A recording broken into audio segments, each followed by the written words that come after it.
Who's having fun in this club? Yeah, that's what I'm talking about. Well, this is our last session of the day, and it's a great one. The production company and brand behind some of the most successful digital programming in internet history. They didn't pay me to say that this is sincere. To introduce all of us to the world of Rooster Teeth, here's VP of Business Development at Fullscreen, and actually What's Trending co-founder, Damon Berger. Give it up for Damon.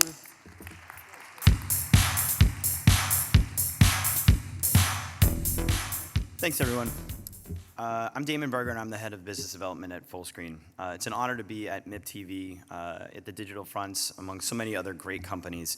Fullscreen is a global youth media company that creates premier content for every screen. Our over 65,000 creators are the core of our company and entertain audiences to the tune of 5 billion video views a month.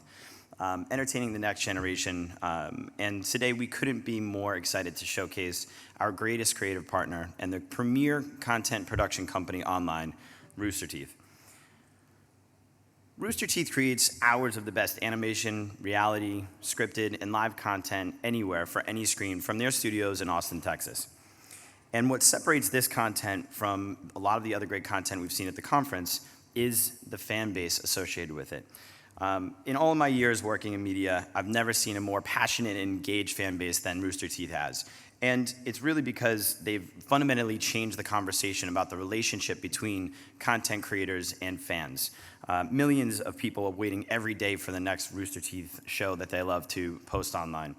And essentially, Rooster Teeth was acquired by Fullscreen late last year, and we're just getting started teaming up to bring the brand to new heights with new film and television and scripted reality or scripted series coming up soon. But enough kind of talking about how awesome Rooster Teeth is. Let's watch some of the things that make them so great.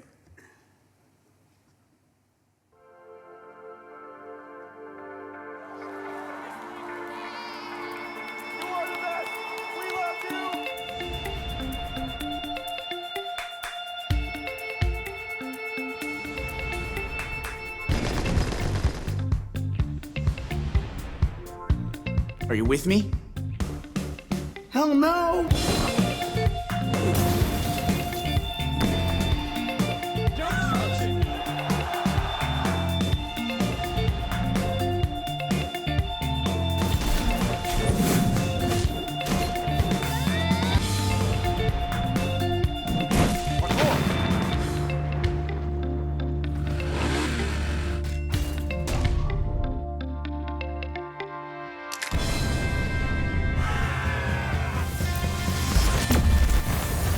Where's my phone? I gotta make a vine! That's like more than the number of people in the world. Caboose, you're an idiot. But I didn't realize how much words could hurt until it was my turn.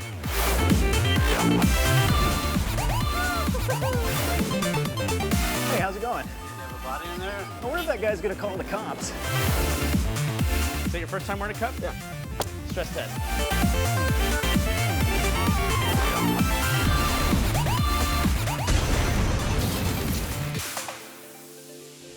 And that is how you bake a cake.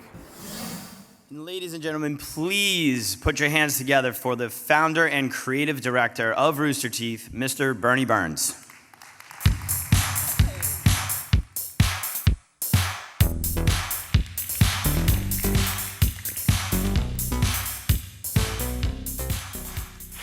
I wasn't even aware that I had a theme song. I like that. I'm gonna have to play that everywhere I go from now on.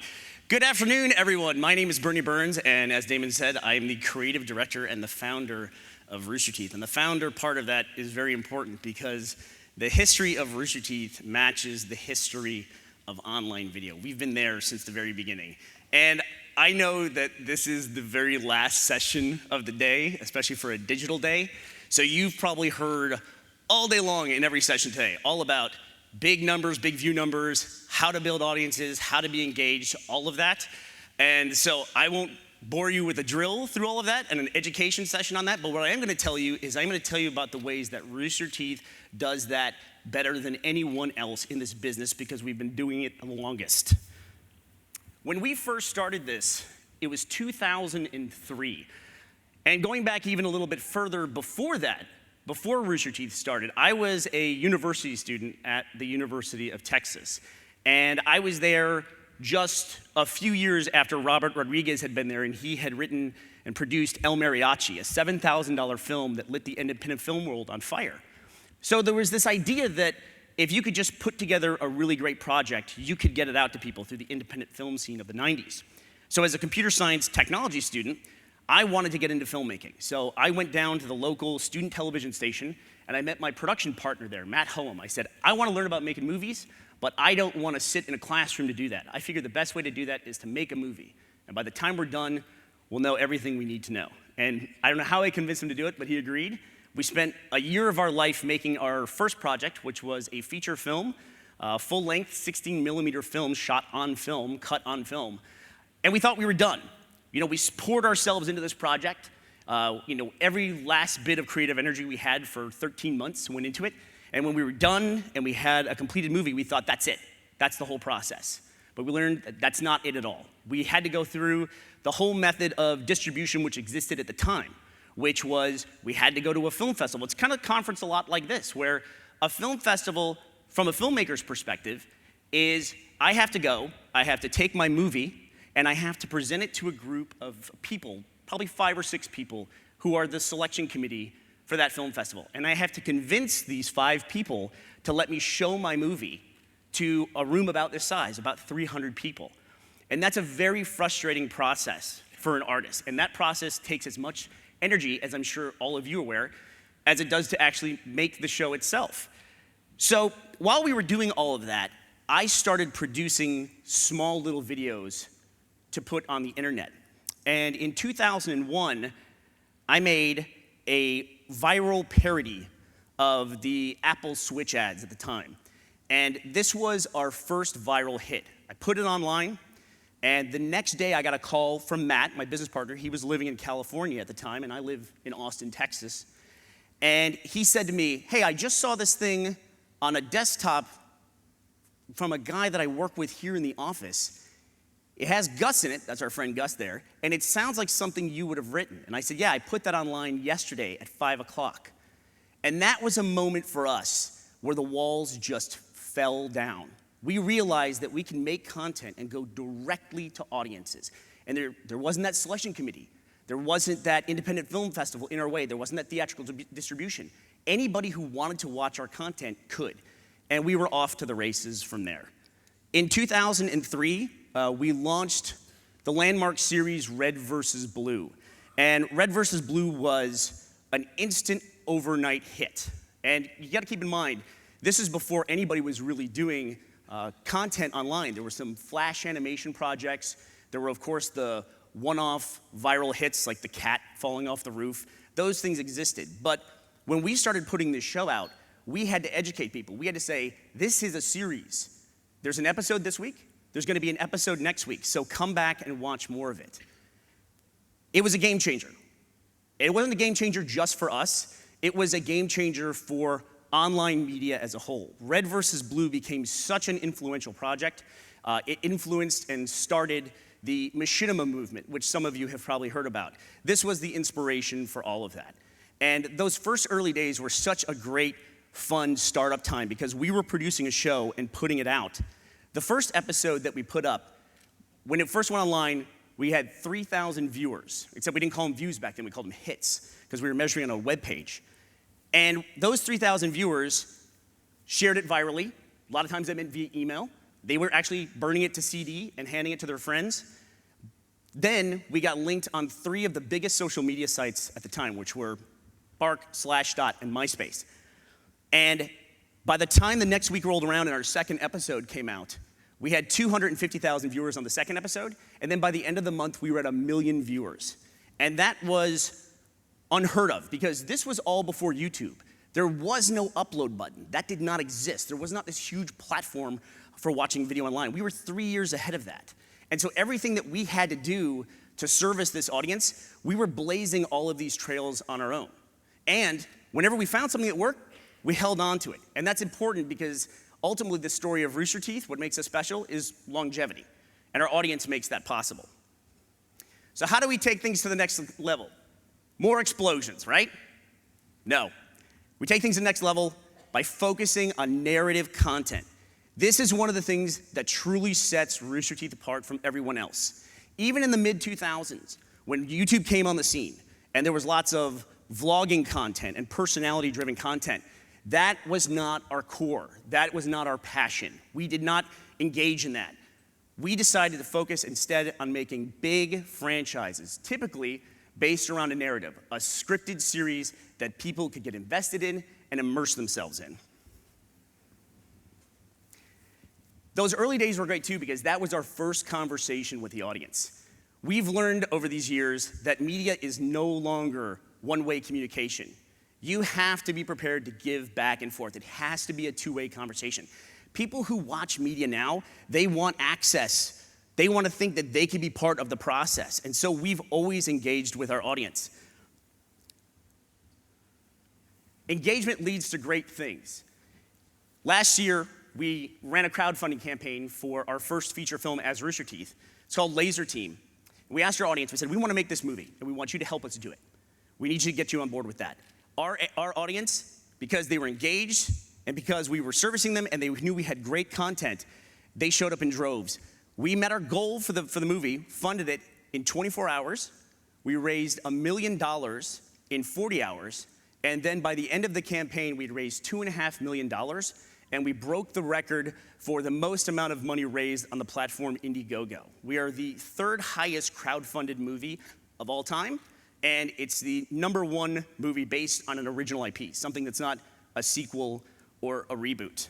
But all of this leads to the big numbers, and I know a lot of people will lead off with this. 150 million views per month. We have 5 billion views lifetime on YouTube alone. 17 million YouTube subscribers, that's almost out of date. We're practically at 18 million. We have 1.8 million registered members on our own .com site. That's very important to us. That is our home on the web. And we have 3 million likes on the Rooster Teeth Facebook pages. Rooster Teeth has been a part of online video since before online video really existed. You know, we were helped blazing those trails. And so we knew that with the pervasiveness of technology, that eventually all content would be delivered digitally in some way. We had that faith that that was going to happen. And over the course of 10 years, we're celebrating our 13th year this year. Over the course of the last decade, we've watched that slow evolution take place. But in the last 18 months, that eventuality is now imminent. Everyone is heading online. Everybody is running in the direction in which we are standing. And a lot of that is driven by the fact that audiences, especially younger audiences, have left television and left traditional media, and this is where they've ended up. So we wanted to be better prepared to be a big part of the conversation for the next generation of online video as well. That's why last year we were acquired by Fullscreen, and we are well armed to be part of the next chapter. But let's take a look at one of our shows. This is Red versus Blue. This is the show that started it all for us. Here, roll the clip. I want you to tell me everything you know about the Reds and Blues. Do we have to? Yes!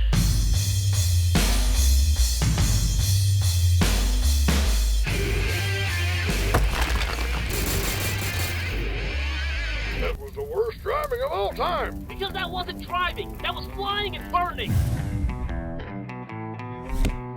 I would just like to let everyone know that I suck.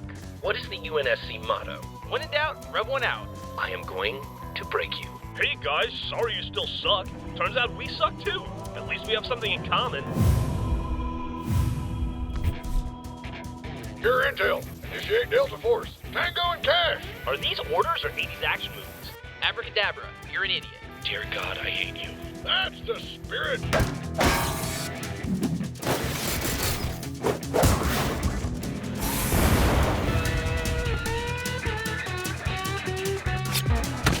I am awesome.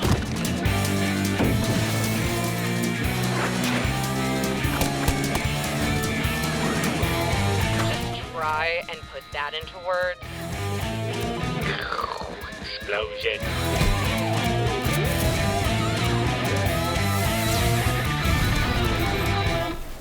This is better than any daytime television drama.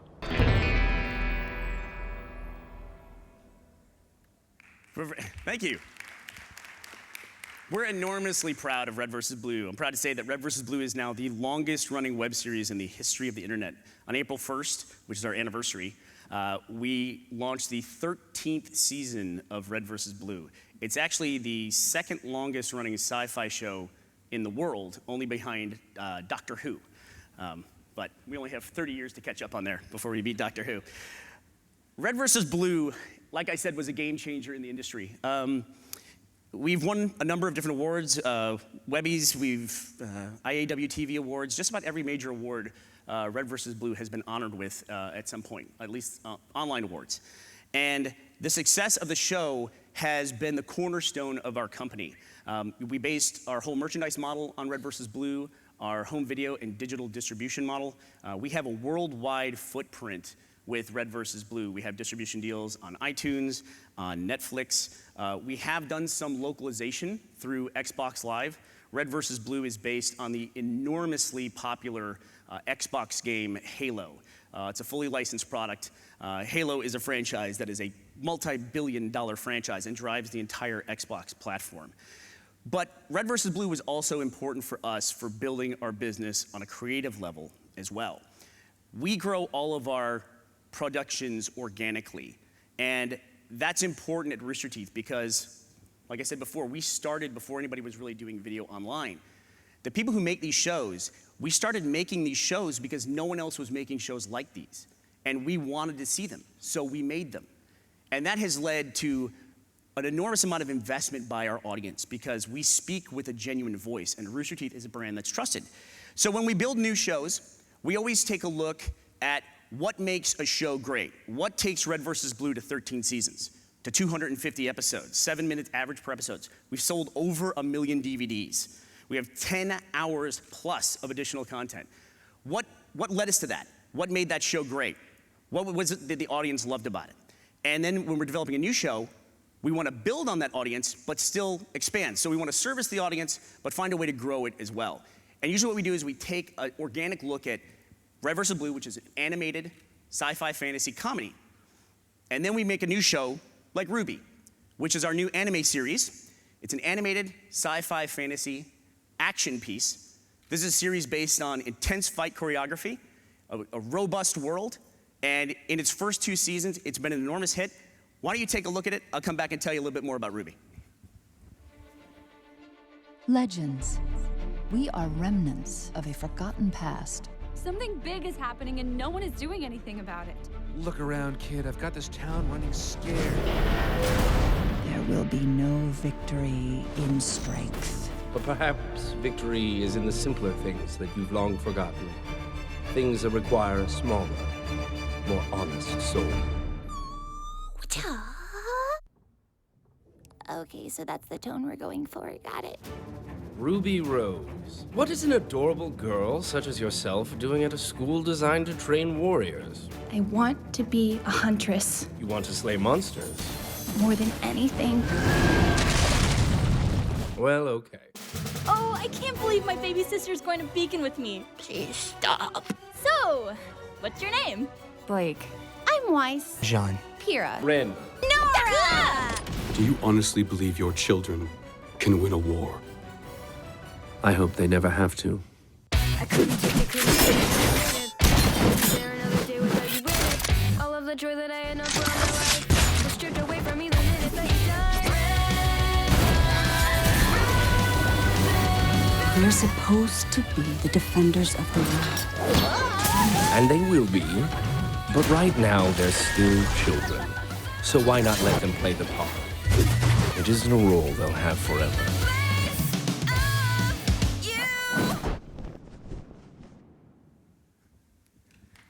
Thank you. You know, as popular as Red vs. Blue has been over the years, one of the frustrating things about it was that we were very popular in English-speaking countries. We had fans all the way from Sydney, Australia to Ireland. But we had trouble breaking into specifically Asian markets. And we learned over the years that that was because Red vs. Blue being primarily a written comedy where the jokes are delivered via lines of dialogue, it was a little tougher for non-English speaking countries because comedy isn't always a universal thing. So our approach to RWBY was to solve that problem. with a universal appeal, like action. And I'm very proud to say it worked right away. After its first season, RWBY was the #2 most watched show on Crunchyroll, which is the primary destination for anime online in America. It was the second only to Naruto, which is an enormously popular anime franchise. And we were able to do that in our first season. Then Warner Brothers of Japan picked up RWBY for distribution, and RWBY will now be the first Western-produced anime that will be imported into Japan. That's a huge victory for us, and we're very proud of RWBY. But Rooster Teeth is not just an animation house. We do so much more than that. Our background is in live action, and we have a number of live action shows. RWBY has been a great success for us in the animated department. It was #1 soundtrack on iTunes in Japan. It was #4 album on iTunes in the overall music category. There's been a huge buy-in with it. But we've always wanted to get back to our core as well of making live action series. And Social Disorder is a new show that we debuted. It's actually just wrapped up its first season.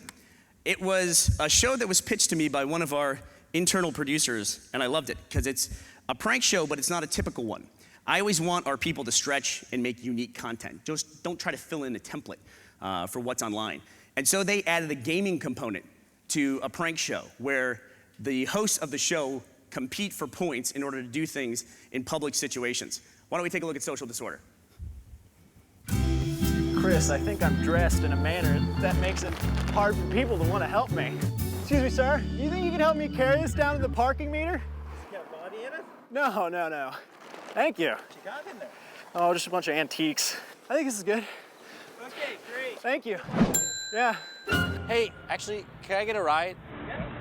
I have this. It's dead fish. You can't lift it right here and just put it in the seat. You go. Yeah, I'll just sit on top of it. Where are we going? So I need to get to the river. So, do you have a wife? Nope. No, me neither, not anymore. How's it going? Oh, no. You want to help me across the street? If you want to grab the handles? Yeah, it's just a bunch of stuff. Body over there. No. It's just a bunch of useless junk. Stop, man. Stop. Hey, get the ball. Well, here, I gotta go. I wonder if that guy's gonna call the cops. Hey, could y'all help me with something for a second? So I work for this meat company, and our truck broke down. I don't eat meat, so I don't think I can carry it either. But Oh, I'm Chris, by the way. Can I get your number? no. You sure? Yeah. Oh. That's Chris's real game, too. He wasn't acting, he was genuinely asking for those numbers. Hey! No. What's my stuff? No, it's my stuff. I want to see him. Oh, you can't. And it can't be out in the sun too long. Hey, don't you have work to do over there? Let me see. No. Let me just.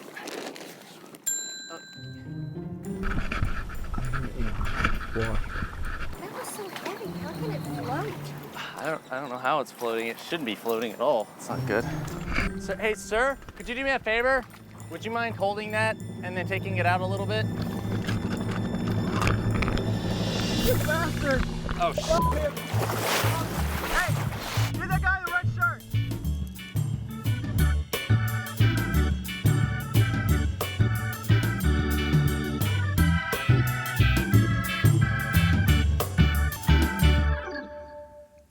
And Social Disorder is geared for television. We produce the episodes online in 11-minute chunks so that we can take 2 of the stunts, glue them together, and have a 22-minute episode that's packageable for television. It's only in its first season. We just ran the first season, kind of a test pilot season. It was enormously popular. We're looking forward to big things for Social Disorder, and we think it has a huge international appeal as well, because those social experiment shows are just an enormous success. In the same light of Social Disorder is one of our more popular established franchises, which is Immersion. As you can tell from Social Disorder, one of the best parts of my job is being able to torture my employees in different situations. And Immersion is a way to do that in a scientific way. Immersion is our combination of Mythbusters and Jackass. It basically poses the question to the gaming audience, what if you could play a game in real life? What would it be like to do that? Let's take a look at Immersion. Today, we're gonna be finding out if a person racing in a video game can beat their real-life equivalent racing on the same track using the same vehicle. We're gonna figure out just how many banana peels we need to spin out a real-life Mario Kart. We're gonna be seeing how a video game split-screen view would affect real-life combat. All right, here we go. That's gonna negatively impact his time. Gosh, you killed him. Oh, that was a lot more like what I expected. So we're gonna be testing to see how many banana peels it's gonna take to spin out your Mario Kart. Oh, this is a Mario thing. Yeah, it's a Mario. Okay. I thought it was M for Michael. No. Is it not? There's a whole theme with this thing with video games. For our first lap, we're gonna try to emulate just the way it is in the game. And he's off. He's heading into the first turn. This is one banana. Looks absolutely disgusting. That is pretty freaking gross. Here's the straightaway, 30 bananas. Really starting to go. Yeah, he's going really too fast. Here we go. Into the nanners. Into the nanners. Any predictions, Gus? Spin out. Total spin out.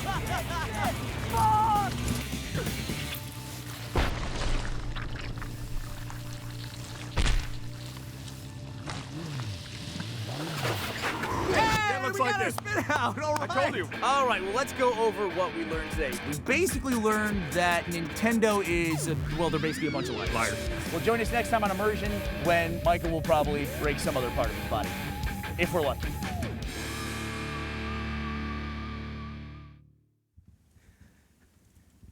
Immersion is personally one of my favorite shows, and it's also a huge audience favorite as well.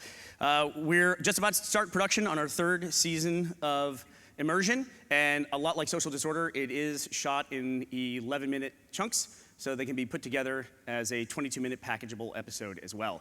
We're currently looking for international distribution for Immersion.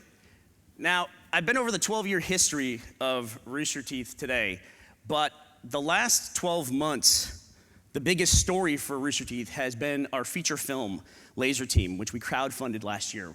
When we asked our audience of over 17 million people, when we asked them to come out and help us fund this movie, they showed up, they answered, and we were able to completely fund the movie, over 300% of the goal that we had set to make this film. And we finished production on it. Why don't we take a look at this? We really haven't shown this trailer before in a public way, in front of an audience like this. Let's take a look at Laser Team. I'll come back and tell you more about it.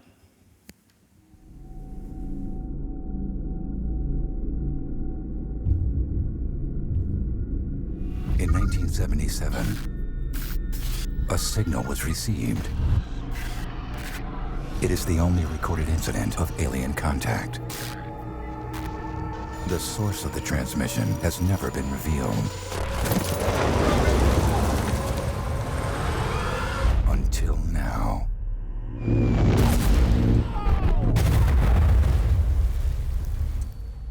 Is that it? No, it's another spaceship that fell out of the sky, dumbass. Daddy likes. What else they got in there? There's a trigger in here, but it doesn't do anything. Where's my phone? I gotta make a vine. Conflict is coming, but we need your help. I think they gave me amnesia. Anesthesia. Shut up, dude. Y'all stupid. I'm out of here. You expect me to train these idiots? Get the hell out of here, man. I know what I'm doing. Let's crank this baby up to 100. Next. The repulsor defensive gauntlet produces an energy shield Yeah, I just have a quick question before we begin. How exactly... Your new uniforms. They are not anti-flammable. They are flammable. They will not retard flames. Are you expecting us to catch on fire? Oh! I should go. This alien is gonna be here in 2 days. If we're not there to fight it, who's gonna be? Are you with me? Hell no! What are you doing? I'm having a beer. I just ran for 3 miles. Yeah, like a quarter mile at a time.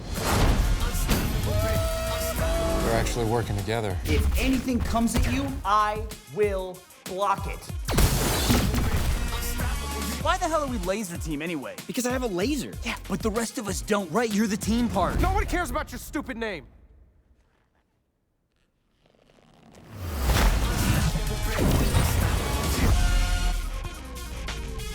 The helmet heightens all mental functions. and other visual enhancements. Guys, what was your problem? Oh, get up! Oh, God! I wish I was dead!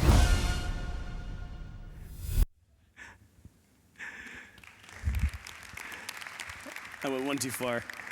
So, Laser Team comes out this August. Should be in theaters. We are looking for a partner for worldwide distribution of Laser Team, and it's in a unique position because, you know, the movie was fully funded by its audience before we even shot the first frame of the film. So, that's a rare position to be in with a project like this. But we're going to build on the success of Laser Team. The productions that we're making and lining up for the next few years look a lot like Laser Team. So, we are definitely looking for a long-term strategy and a long-term partner for that. I want to thank you for your time today. You know, like I said at the beginning of this, I'm sure you've heard all day long today about big numbers, building audience, engagement, all the things that make the online media environment as special as it is. But I hope what you'll take away from this talk today is that Rooster Teeth is the end result if you do all of those things right for a very long period of time. Thank you very much.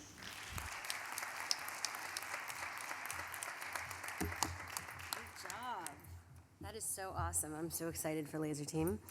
And that does it. That is a wrap for today. Thanks to all of our presenters, all of you for being patient and being part of this. You are a great audience. Hopefully there's a lot of business to be done from here and a lot to think about the future of media right here from MIP TV. So make sure to come back tomorrow, though, because this continues, but not here, downstairs. The presentations will be from Mimi Studios, Web TV Asia, Dim Sum Entertainment, and ZoomIn.tv. So look forward to that.